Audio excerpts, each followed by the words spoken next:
Ok. Ce matin, j'ai envoyé un post sur mon blog pour parler que nous, on avait coupé le câble.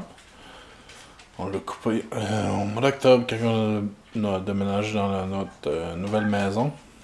Donc, dans le fond, avant, on payait, je pense, 60 pièces par mois à peu près pour le câble.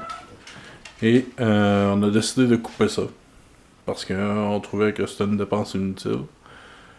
Puis que Internet nous fournissait pas mal ce qu'on voulait comme contenu qu'on écoutait déjà. Donc, je vais vous expliquer un petit peu comment tous mes instruments que j'ai pour qu'on puisse écouter la télévision. Puis, je vais vous expliquer un petit peu comment ça fonctionne. Donc, on va aller dehors. Je vais aller vous montrer mon antenne que je capte environ une dizaine de postes avec. Fait que je m'en vais vous montrer ça. Ok, donc là on est dehors. Je sais que y a beaucoup de neige là. Je la manche courte puis en short. Donc on va faire ça vite. Donc ça c'est mon antenne qui est sur le côté de ma maison. Qui sert pour capter environ une dizaine de postes. Je l'ai accroché avec un tuyau de fer galvanisé pour pas que ça rouille. Donc là je l'ai acheté chez Addison pour environ 60$. La marque c'est Channel Master. Mais ils ont d'autres antennes de la marque Addison qui vaut environ une vingtaine de dollars, qui fait exactement le même la même qualité de son puis d'image que celle-là. C'est juste que moi il y en avait plus, fait que il fallu que j'achète celle-là. Donc j'ai passé un fil sur le long de la maison jusque dans la maison parce que je voulais pas faire de trou dans la maison. Là il y a Elvis qui veut rentrer, on va le faire rentrer. Puis ici j'ai mis un joint pour qu'on puisse l'écraser dans la porte. Puis ça je l'ai raccordé ici jusqu'à derrière la télé qui est là. Donc en gros c'est ça. Pour l'installation c'est simple. Là. Faut juste l'accrocher sur la maison avec quelque chose qui rouille pas. Parce qu'avec la pluie, ça finit par rouiller puis c'est plate. Si ça rouille puis ça casse puis ça tombe. Donc ça c'est ma télé de remplacement. On va juste l'allumer. Pour vous montrer un peu la qualité que ça donne.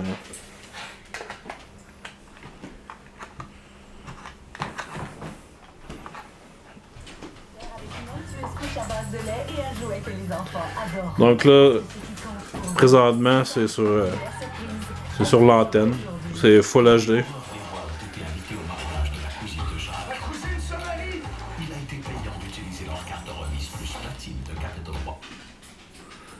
Donc on était à Radio-Canada, là c'est Radio-Canada anglais. TVA.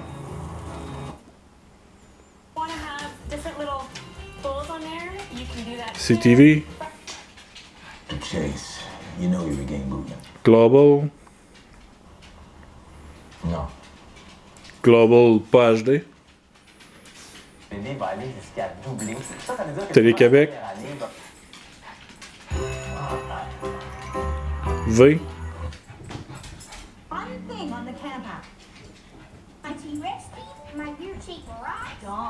PBS. I don't care. At least I'm eating healthy. Yeah. PBS 2 qui est pas HD. Et PBS 3 qui est pas HD. Et on revient à Radio-Canada qui est lui Full HD.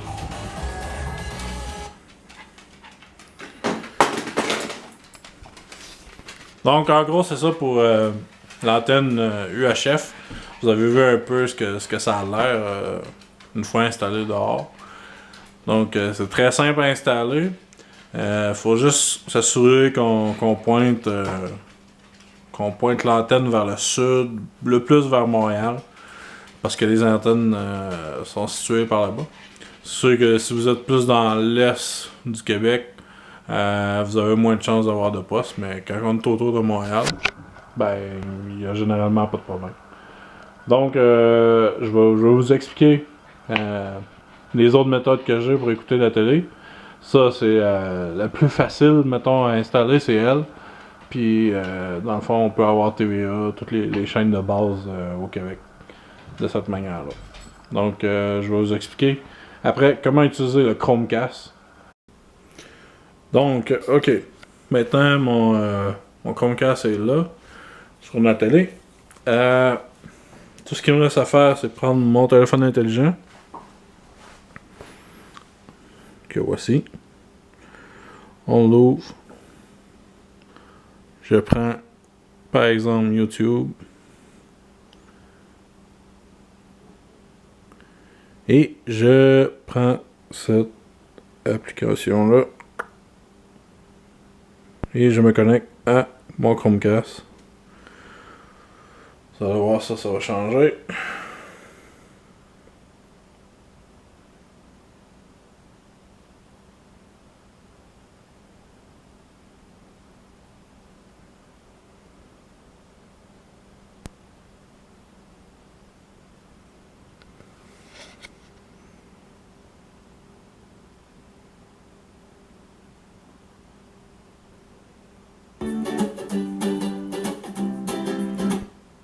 Et je peux faire jouer une vidéo. Je peux faire pause. Play.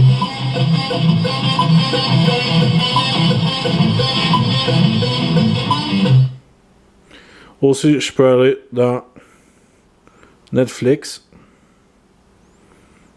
et faire jouer une émission. Maintenant que je veux continuer à écouter House of Cards, je pèse là-dessus.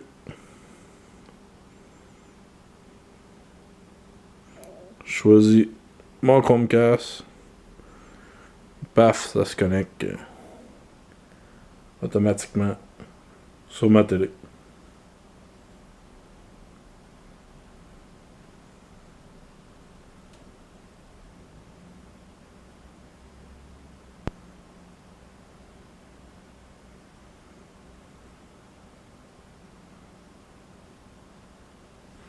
Et là, je peux encore contrôler comme avant.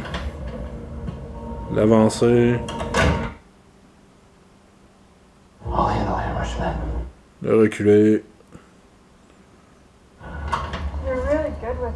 Et stopper.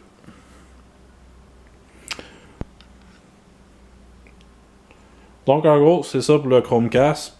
Si vous voulez voir de quoi ça a l'air en arrière, je peux vous montrer.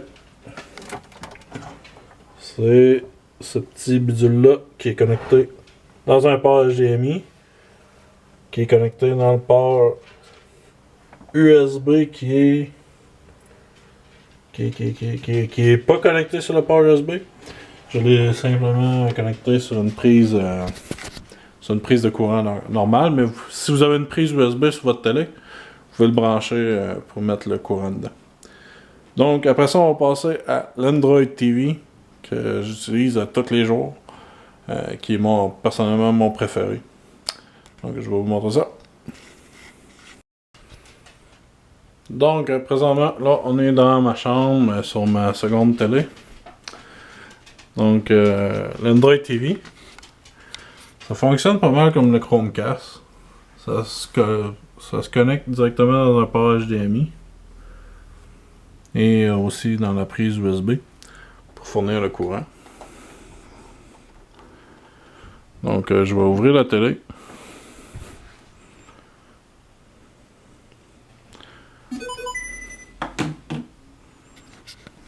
Quand on ouvre la télé, ça va fournir automatiquement le courant à l'Android TV.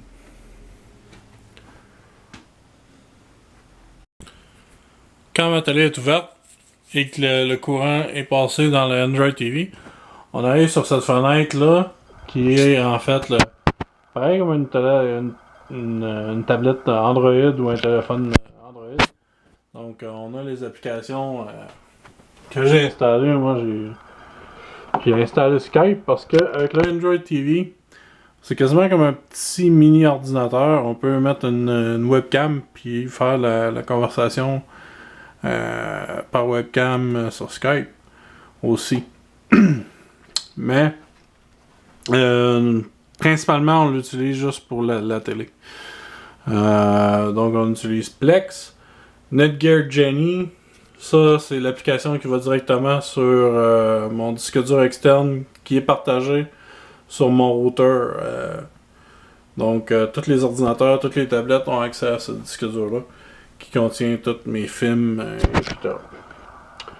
Ensuite, il y a Netflix, Skype, Tout.tv, Vmobile, YouTube, et Allcast, uTorrent, Labs d'Helico, toujours pratique quand on a un ami qui a un compte Helico.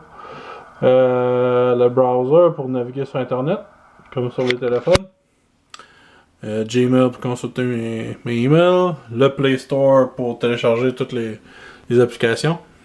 Et Easy Transmission, c'est une application pour vérifier les derniers torrents qui sont sortis.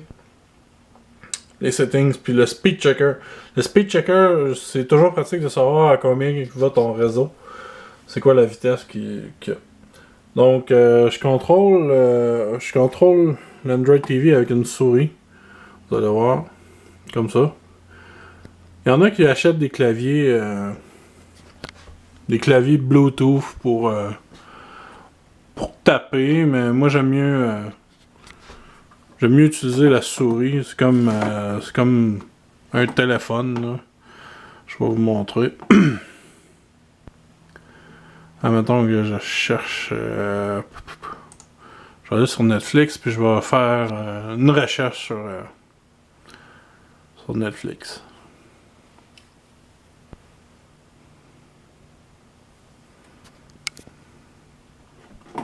Donc je clique sur recherche.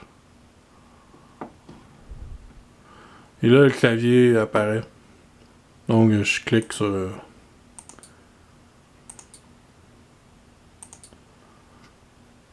donc ça marche vraiment comme un téléphone.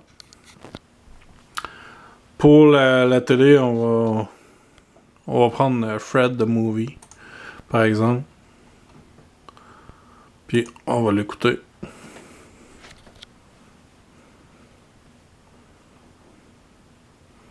Donc c'est comme ça que ça fonctionne pour l'Android TV. Personnellement, moi c'est mon préféré des trois là, entre l'antenne, le Chromecast puis ça. C'est mon préféré. Même je le trouve supérieur au Apple TV. Je trouve que personnellement je suis plus fan de Android que de Mac. Donc pour moi c'est un choix évident que celui-là c'est le meilleur des trois. Pour le Apple TV, ben je pense qu'il y a assez de vidéos sur YouTube pour vous montrer comment ça fonctionne. Donc en gros c'est ça, mon meilleur choix c'est vraiment l'Android TV. Bon, merci d'avoir regardé la vidéo, puis on se revoit dans une prochaine capsule. Bye!